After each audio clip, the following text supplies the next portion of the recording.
நிறைவேற்றவில்லை. இவரே கேள்வி கேட்டால் போதும், அதுக்கு ஒரு ரெக்கமெண்டேஷன் அவர் கொண்டு வர கேள்வியை மந்திரி சொன்னார்.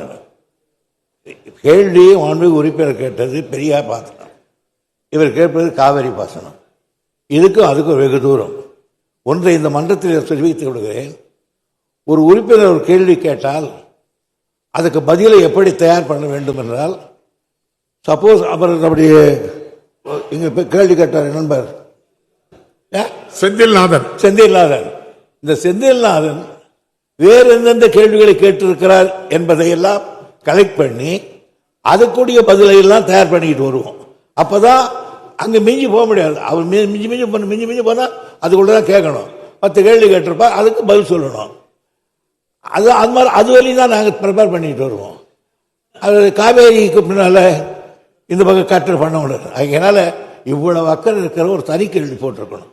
யூஸ்வலா என்ன செய்வாங்க, நாங்கள் இருந்த காலத்தில் இந்த மாதிரி அவுட் ஆஃப் தி கொஸ்டின் கேட்டா தனி கேள்வி போடும் அப்படின்னு சொல்லி உட்காந்துருவாங்க.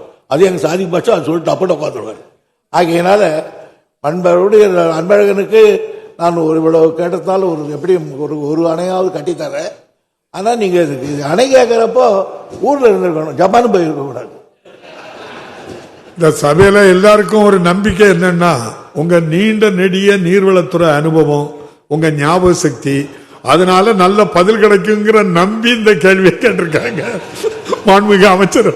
எனவே தெரியவில்லை, கூடுமான வரையில் ஒரு கேள்விக்கு நான் கிட்டத்தட்ட 2 மணி நேரம் 3 மணி நேரம் ப்ரிப்பேர் பண்ணி ஒத்திக பார்த்து தான் வருவேன் இப்பவும். அதனால எனக்கு அதுல நான் இவ்வளவு நம்பிக்கை வச்சிருக்கும் போது நான் சொல்றது தப்பா தரக்கூடாது என்ற பயமும் எனக்கு உண்டு.